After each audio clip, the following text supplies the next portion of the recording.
Curtis Stroud, and this is Randy Dukes. We're both with Rosehill Gardens.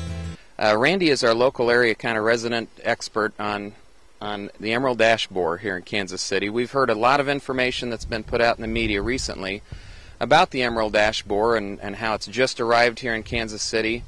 And we want to get some information out to our customers and the public about the emerald ash borer and what it's going to do to the ash trees in Kansas City, in people's yards, and all throughout Kansas City, and how fast and how to identify it and that sort of thing.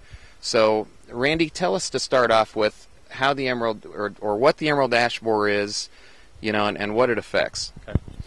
The emerald ash borer is an exotic beetle that came from Asia, introduced here in 2002, has made its way to Kansas City here within pretty much the Kansas City metro area.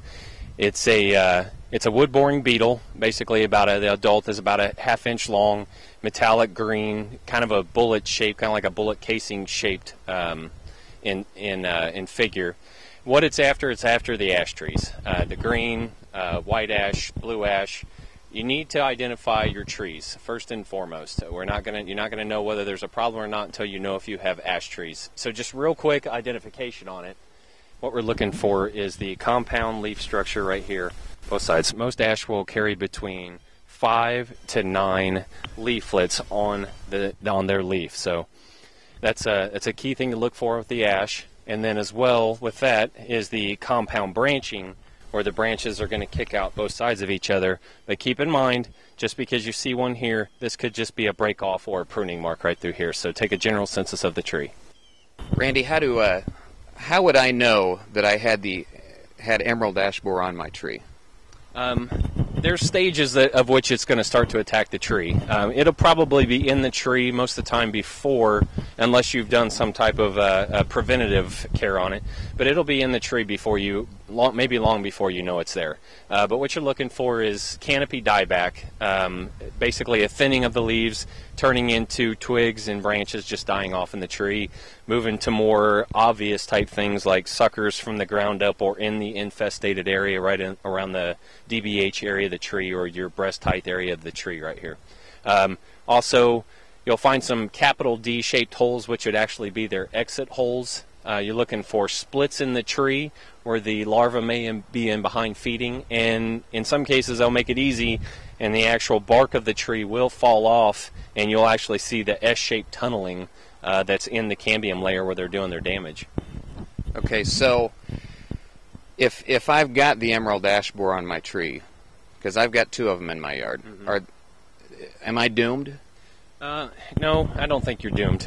We're in a good position right now where we've had even some of our sister nurseries that have been in the line of destruction coming down through, and they've tried and true with these chemicals and testing, and we have a pretty good leg up on what's going on there as far as what we've heard from them, what's been working. Not to mention there's just a ton of research that's been done.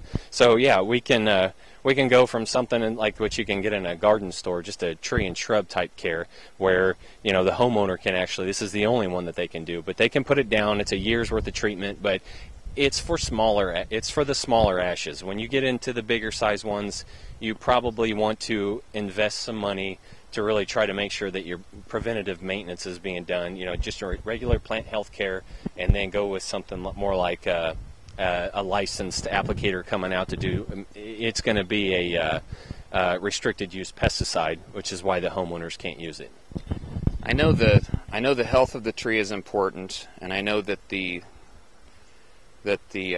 emerald ash borer will attack the weaker trees first and then go for the more healthy ones. So you want to keep your trees healthy, and then we've got a couple of different ways that you can prevent emerald ash borer on your ash trees, and some of them last anywhere from a year up to 2 years. But are they cost effective compared to? I mean, I've heard that there are places even in St. Louis where they've just cut trees down just to avoid the emerald ash borer. And I mean, is that a viable solution? I think that there's going to be different scenarios for location of the tree, where it is geologically around waters and streams as far as what you can do treatment-wise. But I would think that at this point, they have got chemicals out there now that are very cost effective. To remove, I'll take a situation at my own house, for example. I'm going to be battling my 42-inch native white ash in my front lawn that I'm going to treat because of the fact of not only what it does and just being a good-looking tree, of what it overshades and the plant material that it protects by that shade as well. So I have a lot more to lose than just that tree. Yeah, and then not to mention if I had to pay somebody for removal on a tree like that, it's probably going to be upwards of $1,500 to $2,000. It's a good sized tree, so I'll be planning on treating that, and I know that I've got a background of what some of our sister companies have been using as well to back that up. So it is economically viable to try and save some of these ash trees in Kansas City, especially if you've got a nice ash tree or 2 or 3 or 4 in your yard that are providing you good shade, that are providing you energy savings with the shade that you get from them. There are a lot of benefits that these ash trees are giving everybody around Kansas City. So it makes sense to try and save some of them, and there are viable solutions for preventing emerald ash borer. It may not work in every case, but from what we've seen in our companies back east that have been attacked by this emerald ash borer years ago, they have been able to prevent emerald ash borer on a lot of trees back there. So we have information on our website.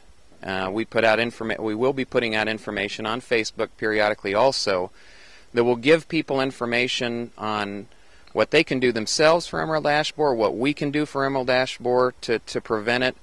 Even though it showed up here in the last couple of months, it's probably been here 2, 3, 4 years already. Because of the gestation period and all of that, and it's probably going to take anywhere from 2 to 4 years to really spread through Kansas City, obviously to the weakest trees and then go to the strongest trees beyond that. So the thing to do at this point is to get as much information you can from off of our website or others. Find out for yourself which solution you'd like to go with. We've got obviously some solutions here at Rosehill Gardens for you. So these trees can be saved in Kansas City, at least some of the ones that are important, that are vigorous, that we can keep healthy. All right, thanks, Randy.